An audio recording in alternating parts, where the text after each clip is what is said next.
प्यारे बच्चों, लाठिया एजुकेशन में आपका फिर से स्वागत है। आज हम आपके लिए फिर से लेकर आए हैं, ये देखिए एमपी बोर्ड के द्वारा जारी कक्षा 9 के विषय गणित का सेट ए, जिसे हम अभ्यास प्रश्न पत्र 2023-24 के नाम से जानते हैं।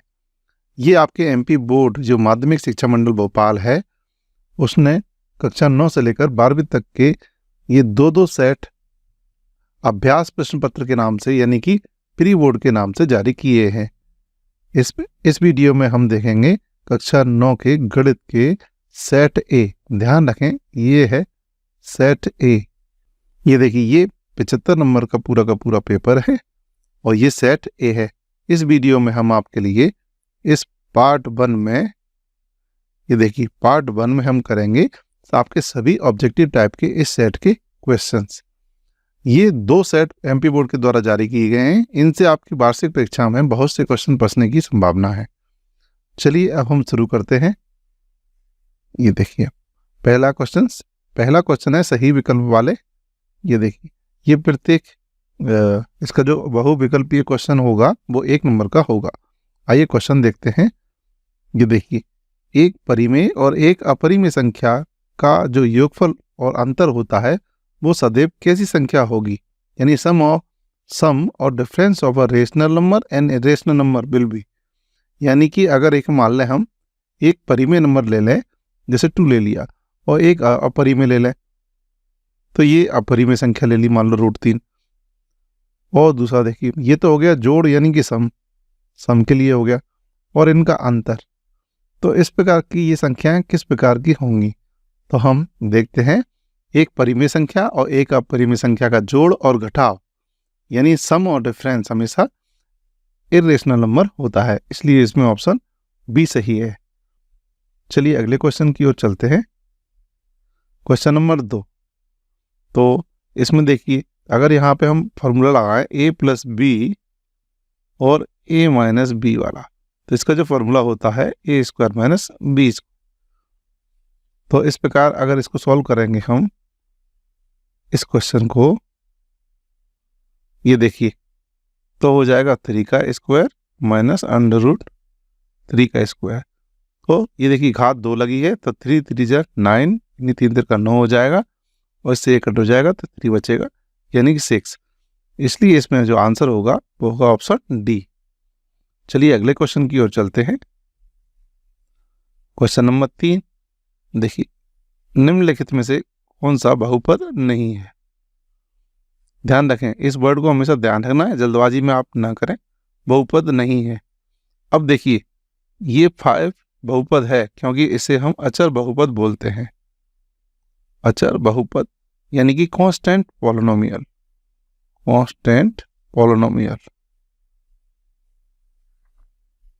अब इसे शून्य बहुपद बोलते हैं। शून्य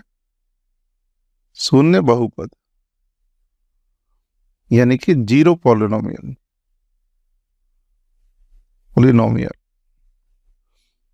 और ये देखिए, इसकी घात 1 है और जो रूट लगा है वो √2 पे है, तो ये भी बहुपद है।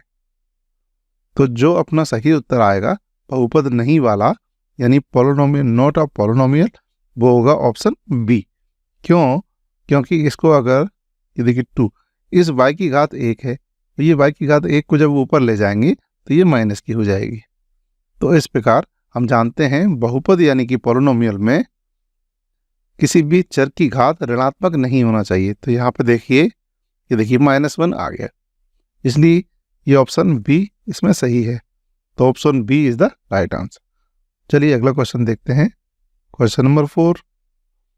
अब देखिए, ये बहुपद यानी कि पॉलिनोमियल है ये, तो इसकी घात यानी डिग्री पूछी है इस पूरे पॉलिनोमियल।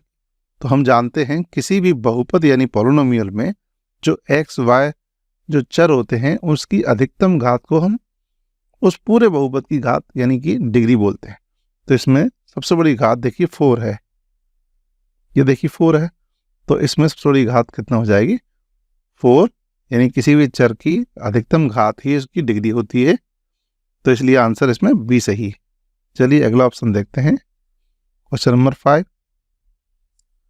√5 का दशमलव प्रसार कैसा होगा। तो हम जानते हैं √5 एक अपरिमेय संख्या है। अपरिमेय संख्या, इट मीन्स इरेशनल नंबर है, यानी कि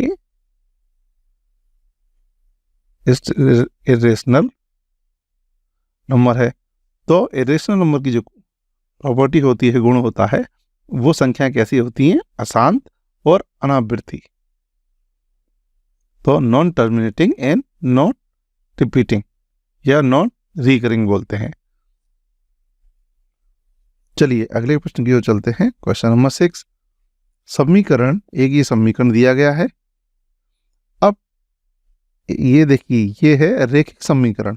क्यों रेखिक क्यों बोलते हैं? जब किसी समीकरण में x या y या चर की अधिकतम घात 1 होती है तो इसे हम रेखिक समीकरण बोलते हैं। तो ये हो गया रेखिक समीकरण, यानी कि लीनियर इक्वेशन, इसे बोलते हैं लीनियर इक्वेशन। अच्छा, तो जो भी लीनियर इक्वेशन होती हैं, रेखिक समीकरण होता है, वो एक लाइन को प्रदर्शित करती है। अब देखिए, हम जानते हैं किसी भी लाइन में अनंत बिंदु होते हैं, यानी इनफाइनाइट नंबर ऑफ पॉइंट्स होते हैं। अब देखिए, एक किसी भी पॉइंट को हम अगर ऐसे डिनोट करें, यानी 5, 7 ऐसे मान लीजिए, कोई भी पॉइंट ले लिए, तो हर एक पॉइंट के लिए एक कोऑर्डिनेट होंगे, यानी निर्देशांक होंगे। तो और इन्हीं को हम क्या बोलते हैं? हल। इस समीकरण के ये क्या होते हैं? हल। तो इसमें पूछा जा रहा है कितने हल होंगे? अद्वितीय हल होंगे क्या, यानी केवल एक हल होगा, या 2 हल होंगे, या अपरिमित रूप से अनेक हल होंगे, इनफाइनाइटली मेनी सॉल्यूशन होगा, या कोई हल नहीं होगा। तो हम देखते हैं, एक रेखा पर अनंत बिंदु होते हैं, यानी इसके अनेक हल होंगे। तो इसमें option C is the right answer. चलिए दूसरे टाइप के क्वेश्चंस की ओर चलते हैं, जो कि है रिक्त स्थानों की पूर्ति कीजिए, यानी फिल इन द ब्लैंक्स। आइए पहला क्वेश्चन देखते हैं। ये देखिए, पहला क्वेश्चन है वर्ग अंतरालों, यानी कि स्टैटिक्स, यानी सांख्यिकी। तो हम देखते हैं, ये देखिए, आयत चित्र जो होता है सतत वर्ग अंतरालों के लिए उपयुक्त एक दंडारेख आलेख होता है। तो आयत चित्र, यानी कि जिसे हिस्टोग्राम कहते हैं, is used for continuous class interval. और देखिए ये क्या होता है, आपके लिए चित्र के माध्यम से दिखा देते हैं। इस प्रकार का हम जब सांख्यिकी वाले चैप्टर में ऐसे बिल्डिंगें खड़ी करते हैं, तो ये पूरा का पूरा चित्र आयत चित्र होता है। आयत चित्र यानी कि हिस्टोग्राम। अब जो क्लास इंटरवल होते हैं, ये देखिए वर्ग अंतराल, ये देखिए सतत वर्ग अंतराल, तो यानी कंटिन्यू 10 से 20, 20 से 30, 30 से 40, 40 से 50, 50 से 60, 60 से 70, ऐसे ये कंटिन्यूअस है, कहीं भी ब्रेक नहीं है, यानी टूटे हुए नहीं है। तो ये दंड आलेख होता है। दंड आलेख का मतलब, ये देखिए जो बिल्डिंग खड़ी हैं, इन्हें हम दंड आलेख के रूप में जानते हैं। चलिए अगला क्वेश्चन की ओर चलते हैं। इसी में दूसरा क्वेश्चन, x बराबर a का आलेख किस अक्ष के समांतर एक सरल रेखा होती है? तो देखिए, जो ग्राफ रहता है, मान लीजिए ये है, ये x एक्सिस है, यानी x अक्ष है, और ये y अक्ष एक्सिस है। तो ये है, पूछ रहे हैं x बराबर a, तो हम जानते हैं x बराबर a जो लाइन होती है, वो y अक्ष के समांतर एक रेखा होती है। ये आप ध्यान रखें, ठीक है। तो इसमें आंसर हो जाएगा y अक्ष, इसलिए हम y एक्सिस इसमें लिख देंगे। The equation x is equal to a represent a line parallel to the y axis. चलिए अगला क्वेश्चन देखते हैं। नेक्स्ट क्वेश्चन देखते हैं, थर्ड क्वेश्चन। वे रेखाएं जो एक ही रेखा के समांतर होती हैं परस्पर कैसी होंगी? तो इसे आइए चित्र माध्यम, देखिए एक रेखा ये ले ली, अब और अन्य रेखाएं लेते हैं जो इसके पैरेलल हो, यानी समांतर हो। तो देखिए अन्य रेखाएं लेंगे, देखो ये वाली भी रेखा इसके रेड वाली रेखा के समांतर है, पैरेलल है। और रेखाएं ले ली, ये भी रेड वाली के पैरेलल है। ये रेखा और ले ली, ये भी रेड वाली के पैरेलल है लाइन के। तो हम देखते हैं, तो ये देखिए ये सारी रेखाएं आपस में भी कैसी होंगी? तो ये भी आपस में भी कैसी होंगी? समांतर। समांतर का मतलब पैरेलल, इसलिए इसमें जो वर्ड आएगा वो आएगा परस्पर समांतर होते हैं। यानी कि पैरेलल होती हैं। Line which are parallel to the same line are parallel to each other, यानी आपस में ये सारी कैसी होंगी, पैरेलल यानी कि समांतर। चलिए अगली क्वेश्चन की ओर चलते हैं। क्वेश्चन नंबर 4, एक समद्विबाहु त्रिभुज की बराबर भुजाओं के सम्मुख कोण कैसे होते हैं? यानी कि आइए एक डायग्राम देख लेते हैं।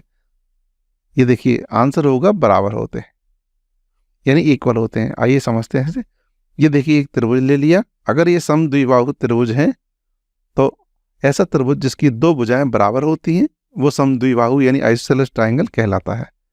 तो एक त्रिभुज ले लिया, मान लीजिए ए बी सी। तो देखिए जो भुजाएं बराबर हैं उसके सम्मुख कोण यानी इसके सामने का जो कोण होगा वो ये होगा, और इस वाली भुजा के सामने का जो कोण होगा यानी एंगल होगा वो ये होगा। तो जो भुजाएं यानी साइड इक्वल होती हैं, बराबर होती हैं, उनके सम्मुख यानी कि अपोजिट एंगल भी इक्वल होते हैं। तो ये हो चुका है, इसलिए आंसर इसमें बराबर और इक्वल होंगे। चलिए नेक्स्ट क्वेश्चन देखते हैं। क्वेश्चन नंबर 5, वह चतुर्भुज जिसकी सभी भुजाएं समान हो, यानी अ quadrilateral with all side equal, यानी ऐसा चतुर्भुज जिसकी चारों भुजाएं बराबर हों और प्रत्येक कोण 90 का हो, यानी each angle is 90 degree angle is called, उसे हम क्या कहते हैं? तो उसे हम वर्ग कहेंगे, यानी कि स्क्वायर कहेंगे। आइए चित्र के माध्यम से देख लेते हैं। ये देखिए वर्ग में सभी भुजाएं आपस में यानी साइड्स बराबर होती हैं, और जो प्रत्येक कोण होता है, एंगल होता है, वो 90 डिग्री का होता है। ये देखिए। चलिए अगले क्वेश्चन की ओर चलते हैं। क्वेश्चन नंबर 6, कोण 60 के पूरक कोण का संपूरक कोण निकालना है। यानी देखिए सप्लीमेंट्री एंगल निकालना है किसका? पहले कॉम्प्लीमेंट्री एंगल निकालना है किसका? 60 का। तो आइए इस क्वेश्चन को हम देखते हैं। देखिए उन्होंने कहा पहले 60 का पूरक कोण यानी कॉम्प्लीमेंट्री एंगल पहले निकालेंगे, कॉम्प्लीमेंट्री एंगल ऑफ 60। तो वो कैसे निकालते हैं? देखिए 90 में से सब्ट्रैक्ट कर देंगे 60 को, इसको, तो हमारा कितना आ जाएगा? देखिए 30 आ गया। तो ये हो गया हमारा कॉम्प्लीमेंट्री एंगल। अब इसका निकालना है हमें सप्लीमेंट्री एंगल। तो अब 30 का निकालेंगे हम संपूरक कोण, इट मीन्स सप्लीमेंट्री एंगल। तो जब भी सप्लीमेंट्री एंगल निकालते हैं तो इसे 180 यानी 180 में से घटा देते हैं दूसरा एंगल निकालने के लिए। तो ये देखिए कितना आ जाएगा? 150।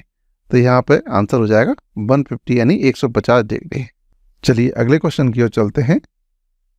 क्वेश्चन नंबर 3, ट्रू फॉल्स वाले क्वेश्चन यानी सत्य असत्य वाले क्वेश्चन हैं। आइए पहला क्वेश्चन देखते हैं।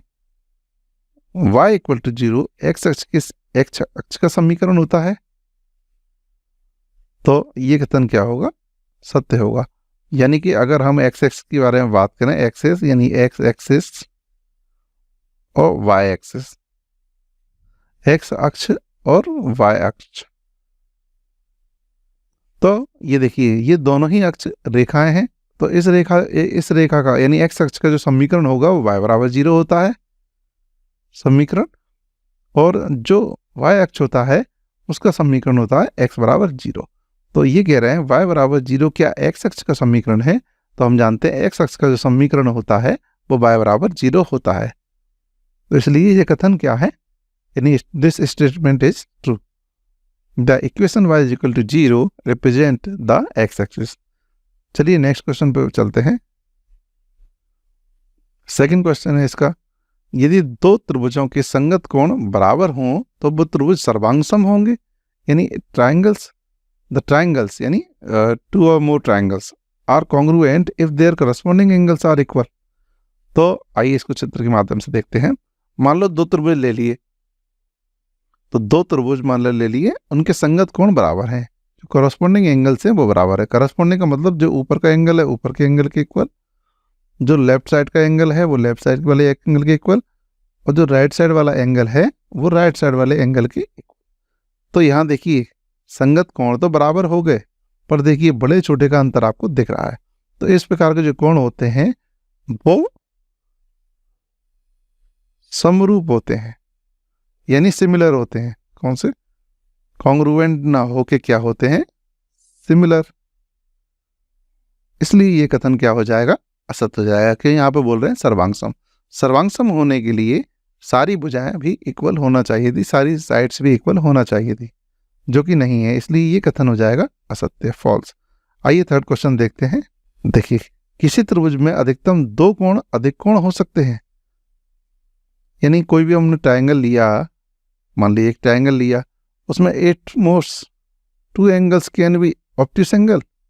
अब देखिए, अगर किसी ट्रायंगल, हम जानते हैं त्रिभुज के तीनों कोणों का योग सम कितना होता है, 180 होता है। अगर इसमें 2 ही कोण अगर ऑब्ट्यूस एंगल ले लिए, ऑब्ट्यूस यानी अधिक कोण का मतलब जो 90 से ज़्यादा हो, मान लीजिए ये 100 का ले लिया और मान लीजिए ये 95 का ले लिया, तो देखते हैं, हम यहाँ पे देखते हैं 100 और 95 दोनों का ही सम कितना हो गया, 180, यानी 180 से क्या हो गया, ज़्यादा हो गया। देखिए 195 180 से ज़्यादा हो गया। तो अगर 2 अधिक कोण ले लेंगे यानी ऑब्ट्यूस एंगल ले लेंगे, तो वो दोनों ही जोड़कर आपस में 180 से ज़्यादा हो जाएंगे, तो तीसरे की फिर जरूरत ही नहीं रहेगी। तो ऐसा पॉसिबल नहीं हो सकता, इसलिए यहाँ पे ये कथन भी क्या हो जाएगा, असत्य हो जाएगा। यानी किसी त्रिभुज में एक ही अधिक कोण होगा, 2 अधिक कोण नहीं हो सकते, इसलिए फॉल्स है ये। चलिए नेक्स्ट क्वेश्चन देखते हैं। क्वेश्चन नंबर 4, केंद्र को वृत्त पर स्थित किसी बिंदु से मिलाने वाला जो रेखाखंड होता है, वृत्त की परिधि होती है। आइए चित्र के माध्यम से देखते हैं। ये हमने एक सर्कल ले लिया। अब देखिए इसका वो कह रहे हैं इसमें सेंटर को वृत्त के किसी, ये देखिए कोई पॉइंट ले लिया, इसको जो मिलाने वाली जो लाइन होती है वो कह रहे हैं वृत्त की परिधि होती है, सरकमफेरेंस होती है क्या? तो यहाँ देखिए परिधि होती है, जी नहीं, इसे हम क्या कहते हैं, त्रिज्या यानी कि रेडियस। अब इसमें क्वेश्चन में आपके जो वेबी बोर्ड के द्वारा दिया गया है उसमें हिंदी और इंग्लिश में डिफरेंस है, तो आइए इंग्लिश में भी हम समझ लेते हैं क्या कहना चाह रहे हैं। तो perpendicular drawn from the centre to a chord, तो वो कह रहे हैं एक सर्कल है, मान लीजिए ये कॉर्ड है, ये देखिए ये कॉर्ड है यानी कि जीवा है, जीवा। तो सेंटर से कॉर्ड पे जो परपेंडिकुलर ड्रॉ किया जाता है यानी लंब खींचा जाता है, ये क्या हो गया, परपेंडिकुलर। परपेंडिकुलर खींचा जाता है तो वो रेडियस होती है, इट्स रेडियस। ये क्या होता है, लंब यानी कि परपेंडिकुलर, तो ये रेडियस नहीं होती है। तो इंग्लिश और हिंदी दोनों ही कंडीशन में ये कथन क्या हो जाएगा, असत्य हो जाएगा यानी फॉल्स हो जाएगा। चलिए नेक्स्ट क्वेश्चन की ओर चलते हैं, जो कि है देखिए 5th, बारंबारता बहुभुज यानी फ्रीक्वेंसी पॉलीगन। ये इसका स्टेटमेंट दिया गया है, समान प्रकृति के 2 अलग अलग आंकड़ों की तुलना करने में अधिक उपयोगी आलेख होता है। तो आइए इसको देखते हैं। 12, ये देखिए आप जो लास्ट वाले अपने चैप्टर में ये देखेंगे, सांख्यिकी वाले चैप्टर में, ये देखिए डेटास करके जो त्रिभुज टाइप के बना है पूरा, उसे हम बहुभुज बोलते हैं, बारंबारता बहुभुज यानी फ्रीक्वेंसी पॉलीगन बोलते हैं। तो और देखिए दूसरे प्रकार के ऐसे ही बनता है, ये इसको बोलते हैं हम, ठीक है। ये देखिए फ्रीक्वेंसी पॉलीगन, तो इसके बारे में बताया गया है, ये 2 अलग अलग प्रकार के आंकड़ों की तुलना करने के लिए अधिक उपयोगी आलेख होता है। तो ये कथन क्या है, ये सत्य है यानी कि ट्रू है। चलिए इसका अगला देखते हैं क्वेश्चन। रेजिव कोण की माप 180 डिग्री होती है यानी a straight angle measures 180 degree. तो आइए क्या होता है, ये देखिए एक सरल रेखा ले ली, इसके एक तरफ का जो कोण होता है वो 180 कोण अंश का होता है, डिग्री का होता है, जिसे हम रिजिव कोण यानी कि स्ट्रेट एंगल कहते हैं। तो इस हिसाब से ये कथन क्या हो गया, सत्य हो गया यानी कि ट्रू हो गया। चलिए आगे चलते हैं अगले क्वेश्चन की ओर, जो कि है सही जोड़ी वाले। अब पहला देखते हैं, आयत यानी कि एक रेक्टेंगल किस प्रकार का होता है। तो इसमें हम आंसर लगाएंगे, तो इसमें जो पहले का सही आंसर होगा वो होगा, ये देखिए चतुर्भुज। यानी जो आयत होता है, ये देखिए आयत इस प्रकार का होता है, रेक्टेंगल, वो क्या होता है, एक चतुर्भुज यानी क्वाड्रिलेटरल ही होता है। दूसरा देखते हैं वाई अक्ष पर स्थित बिंदु। तो हम जानते हैं कोई अगर बिंदु है और वाई अक्ष पे है, वाई एक्सिस पे है, तो उसका एक्स वाला निर्देशांक यानी एक्स निर्देशांक, एक्स कोऑर्डिनेट 0 होता है। तो इसमें एक्स कोऑर्डिनेट 0 है, इसका मतलब ये पॉइंट वाई एक्सिस पे है। अब थर्ड देखते हैं, थर्ड देखिए ऊपरी सीमा ये देखिए, अगर कोई क्लास इंटरवल है, मान लो 10 से 20 है, तो इसे हम कहते हैं, इसको बोलते हैं हम अपर लिमिट, और निम्न सीमा इसको बोलते हैं हम निम्न सीमा यानी लोअर लिमिट। तो ये अंतराल जो रहता है, उन दोनों को जोड़ के उसको आधा करने से हमें क्या मिलता है? वर्ग चिन्ह। इसलिए इसको जो मिलाप होगा वो होगा ऑप्शन बी से। अब देखिए 4 देखते हैं। ठोस आकृति का उदाहरण है, एग्जाम्पल ऑफ सॉलिड फिगर। तो इस सही जोड़ी में मैच द फॉलोइंग में हम देखेंगे, वो उदाहरण है बेलन यानी कि सिलेंडर। आपने देखा होगा इस प्रकार का जो ठोस बनता है, ये देखिए, ये होता है बेलन यानी सिलेंडर। तो ये ठोस आकृति यानी फिगर का एग्जाम्पल है। फिर देखते हैं, ए भुजा वाले समबाहु त्रिभुज इक्विलेटरल ट्रायंगल का जो एरिया होता है उसका फॉर्मूला होता है, ये देखिए, ये होता है यानी समबाहु त्रिभुज, यानी कि मान लो ऐसा त्रिभुज जिसकी तीनों भुजाएं कैसी हो, इक्वल हो, उसका जो एरिया है इस फॉर्मूले से निकालते हैं, जहां ए उसकी भुजा है। अब देखिए 6 देखते हैं इसका। इन सभी ऑप्शन में हम देखेंगे इसका एक हल। तो देखिए, अगर हम लें 4x + 3y = 12, तो इसका आंसर देखते हैं हम क्या होगा। ये देखिए, इसका आंसर होगा ये वाला, यानी कि अगर इस पॉइंट को हम इसमें रखें तो इसको संतुष्ट करेगा। यानी कि यहाँ पे हम देखते हैं इसमें से x बराबर कितना है 0 और y बराबर कितना है 4। इसमें ये वैल्यू अगर रखें, ये देखिए x बराबर 0 और y = 4, तो इस समीकरण को ये क्या कर रहा है? संतुष्ट कर रहा है। ये देखिए 12 बराबर 12, इसलिए इसका जो सही आंसर है वो यही होगा, ये वाला। चलिए नेक्स्ट क्वेश्चन की ओर चलते हैं, जो कि है लास्ट ऑब्जेक्टिव टाइप के क्वेश्चंस का लास्ट। एक वर्ड, एक वाक्य या एक शब्द में उत्तर दीजिए। पहला क्वेश्चन देखते हैं हम, रैखिक बहुपद की घात होती है, यानी right the degree of linear polynomial. तो लीनियर पोलिनोमियल इस प्रकार का होता है, इसमें देखिए x की घात कितनी है? मैक्सिमम 1 यानी अधिकतम 1 है। तो इस प्रकार के जितने भी बहुपद होते हैं यानी बीजीय व्यंजक होते हैं, वो सब बहुपद रैखिक बहुपद कहलाते हैं। तो इसकी घात कितनी होती है? तो रैखिक बहुपद की घात हमेशा 1 होती है, यानी the degree of linear polynomial is equal to 1। आइए इसका दूसरा क्वेश्चन देखते हैं। दूसरा क्वेश्चन देखते हैं, ये रहा। इसको हमें इस रूप में लिखना है। देखिए x बराबर 3y को हमें ax + by + c = 0 के रूप में लिखना है। तो आइए देखते हैं हल, सॉल्यूशन। ये इसको हमने नोट डाउन कर लिया, इसे हम बदलते जाएंगे। ये देखिए 3y को इस तरफ लाएंगे तो माइनस का हो जाएगा, क्योंकि अभी ये प्लस का है। अब अगले स्टेप में देखते हैं। अब देखिए, तो इसमें देखिए एक पद तो ये रहा, दूसरा पद ये आ गया। अब तीसरा पद हमें और लेके आना है जो नहीं था। तो जो पद नहीं हो उसे हमें क्रिएट करना है, यानी बनाना है, तो उसे 0 बना के ला सकते हैं। तो इस प्रकार हमने देखिए इस वाले समीकरण को ax + by + c = 0 के फॉर्म में लिख दिया है। यही इसका आंसर है। चलिए अगला क्वेश्चन देखते हैं। ये देखिए बिंदु 4, -3 किस चतुर्थांश में है, यानी in which quadrant will the point 4, -3 be located. आइए इसको हम देखते हैं। ये देखिए, ये क्वाड्रेंट किस क्वाड्रेंट में ये पहचानने के लिए है। तो इसका साइन देखते हैं प्लस है और इसका साइन माइनस है। तो इसे हम देखते हैं प्लस माइनस अगर देखें तो देखिए ये 4th क्वाड्रेंट में आएगा पॉइंट, यानी कि 4 और ये 3 इस जगह पे आएगा।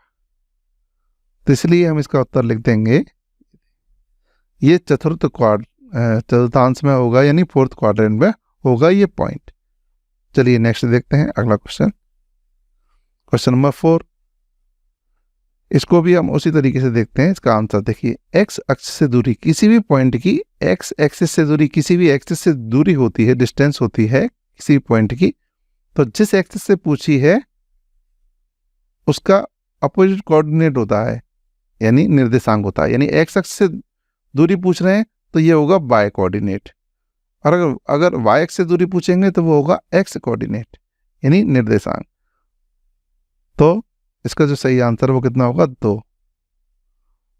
आइए इसके माध्यम से देख लेते हैं। जैसे माइनस, अगर इसको हम इस पे लोकेट करें तो देखिए -5 तो ये रहा, -5 मान लीजिए ये। अब यहाँ से जाएंगे 2 की तरफ, प्लस के 2, तो यहाँ आ जाएगा। ये देखिए, अगर इस पॉइंट को ढूंढा जाए तो यह आ जाएगा -5, 2, ये आ गया। तो अब आप देखते हैं x अक्ष से कितना दूर है 2 और y अक्ष से कितना दूर है, ये देखिए -5।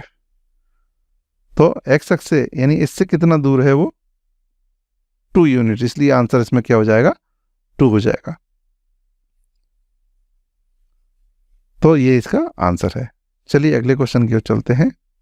क्वेश्चन नंबर 5, पूर्ण कोण का मान क्या होता है? What is the measure of a complete angle? तो कंप्लीट एंगल आइए हम देखते हैं। ये देखिए पहले आधा एंगल हो गया, ये इसको पूरा कर देते हैं। तो पूरा एंगल कितना का हो गया 360 यानी 360 अंश का होता है, डिग्री का होता है। चलिए नेक्स्ट क्वेश्चन देखते हैं, इसलिए आंसर 360 होगा, 360 होगा। चलिए नेक्स्ट क्वेश्चन। अब देखिए 3 असमरेख बिंदुओं से होकर अधिकतम कितने वृत्त खींचे जा सकते हैं? यानी how many circles can be drawn passing through 3 non collinear points? तो देखिए ऐसे बिंदु जो अगर एक ही रेखा में 3 पॉइंट हैं, ऐसे 3 पॉइंट जो एक ही लाइन पे हैं, तो ये कहलाते हैं समरेख यानी लीनियर कोलिनियर पॉइंट, अगर एक ही लाइन में है तो। और अगर एक लाइन में नहीं है तो ऐसे पॉइंट कहलाते हैं नॉन कोलिनियर यानी कि असमरेख बिंदु। तो आइए हम इसका एग्जांपल देखते हैं। तो 3 हम असमरेख बिंदु ले लेते हैं। तो इन 3 असमरेख बिंदुओं से केवल एक वृत्त खींचा जा सकता है, इसलिए जो इसका आंसर है वो होगा केवल एक यानी only 1 circle can be passing through 3 non collinear points. तो इसी के साथ ही ऑब्जेक्ट टाइप के क्वेश्चन समाप्त हुए। इसके अगले पार्ट में आपको 2 नंबर के क्वेश्चन और 3 नंबर के क्वेश्चन और 4 नंबर के क्वेश्चंस आपके ए सेट के प्रोवाइड करने की कोशिश करेंगे, प्रदान करने की कोशिश करेंगे। तो अगर आपको वीडियो पसंद आती है तो मेरे यूट्यूब चैनल को लाइक, सब्सक्राइब एंड शेयर जरूर करें। Thanks for watching again.